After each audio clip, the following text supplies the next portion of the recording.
Ayat yang ke-20. Tetapi hukum Taurat ditambahkan supaya pelanggaran menjadi semakin banyak.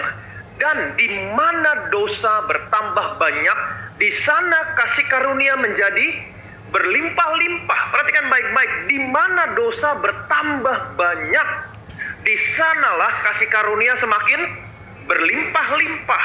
Nah, saya mau saudara mengerti.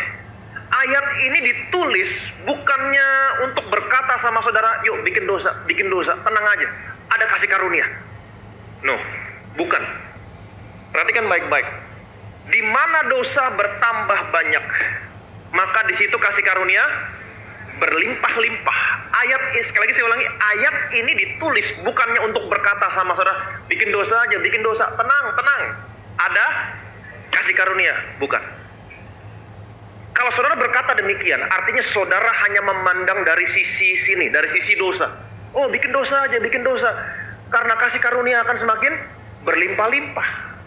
Apakah maksudnya Paulus menulis ayat ini berkata demikian sama saudara, bikin dosa aja, Bukan. Paulus tahu, waktu dia menulis ini, akan banyak sekali tantangan, akan banyak sekali pendapat yang mengatakan, oh jadi Paulus mau berkata bikin dosa aja nggak apa-apa, nanti ada kasih karunia. Bukan, itu sebabnya ayat selanjutnya Paulus berkata begini.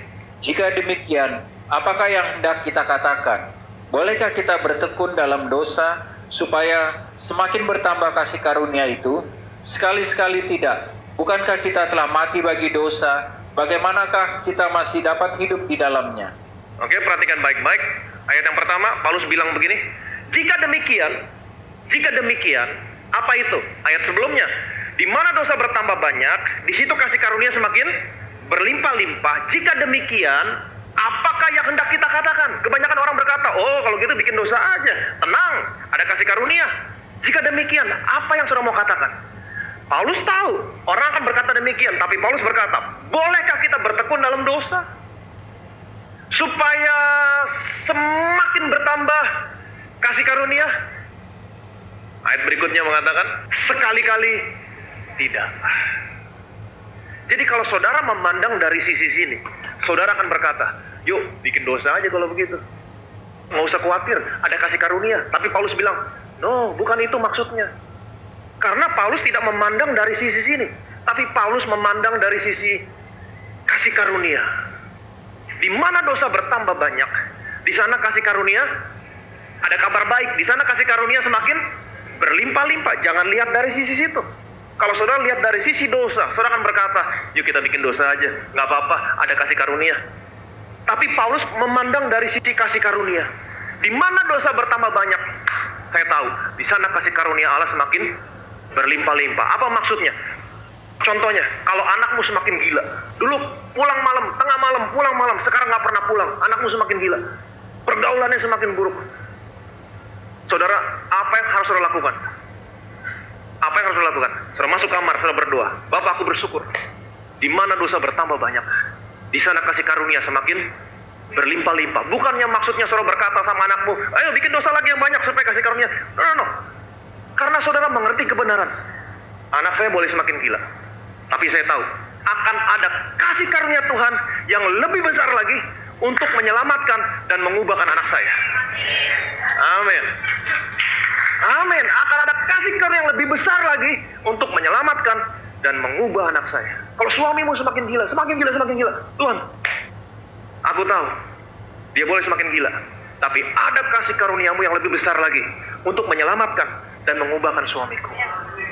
Nah ini maksud ayat ini. Saudara harus memandang dari sisi kasih karunia, jangan memandang dari sisi dosa. Kalau saudara memandang dari sisi dosa, saudara akan berkata, oh bikin dosa aja, tenang, ada kasih karunia Tuhan. Bukan itu maksud Paulus. Paulus berkata, sekali-kali tidak. Tapi saudara harus memandang dari sisi kasih karunia. Di mana dosa bertambah banyak, pandang dari sini. Oh, yes, akan ada kasih karunia Tuhan yang lebih besar lagi, yang akan mengubahkan anak saya, menyelamatkan dia. Suamimu semakin gila, tenang. Oke? Saudara bisa berkata, Tuhan, aku percaya dia boleh semakin gila, tapi ada kasih karunia Tuhan yang lebih besar lagi, yang bisa mengubahkan, menyelamatkan dia. Amin. Yuk sekali lagi berikan kemuliaan yang meriah bagi nama Yesus. Di mana dosa bertambah banyak, di sana kasih karunia semakin berlimpah-limpah.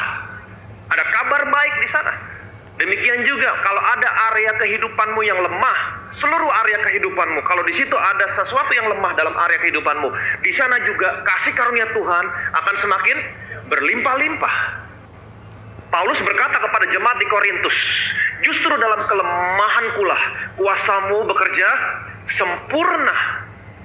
Amin. Saudara dan saya adalah orang-orang yang hidupnya di bawah kasih karunia. Saudara dan saya adalah orang-orang yang hidupnya sesudah Yesus mati di atas kayu salib. Dan saya mau saudara mengerti, waktu dia mati di atas kayu salib, dia sudah menyelesaikan segala sesuatunya. Amin. Jadi salib merupakan proklamasi. Allah mau saudara dan saya tahu, orang-orang yang hidupnya di bawah kasih karunia, Allah mau saudara dan saya menerima dan menikmati segala sesuatu yang baik yang seharusnya tidak layak saudara dan saya terima. Sekali lagi saya ulangi, salib merupakan proklamasi. Allah mau memberitahukan kepada setiap orang yang hidupnya di bawah kasih karunia, Allah mau saudara dan saya menerima, menikmati segala sesuatu yang baik yang seharusnya tidak layak saudara dan saya terima. Kenapa? Karena sudah terjadi pertukaran tempat, divine exchange antara saudara dan saya dengan Yesus. Yesus sudah gantikan posisimu. Saudara dan saya gantikan posisinya Yesus.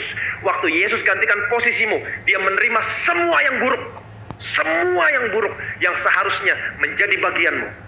Yesus menerima semua yang buruk yang seharusnya tidak layak dia terima. Supaya hari ini, saudara dan saya yang gantikan posisinya Yesus, saudara dan saya menerima semua yang baik yang seharus menjadi milik Yesus. Yang percaya boleh bilang amin.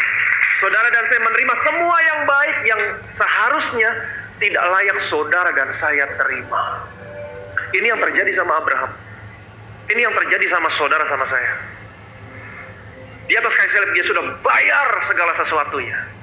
Supaya hari ini saudara dan saya tidak lagi menerima yang buruk yang seharusnya menjadi bagianmu. Yesus tidak pernah menabur yang buruk. Dia selalu menabur yang baik. Tapi di atas kayu salib dia menuai semua yang buruk yang seharusnya saudara tuai. Saudara dan saya tidak pernah menabur yang baik. Saudara dan saya menabur yang buruk. Ketika saudara gantikan posisi dia, saudara dan saya menuai semua yang baik yang seharusnya menjadi bagian Yesus. Saudara dan saya menuai semua yang baik yang seharusnya tidak layak saudara dan saya terima. Wow. Inilah kasih karunia Tuhan.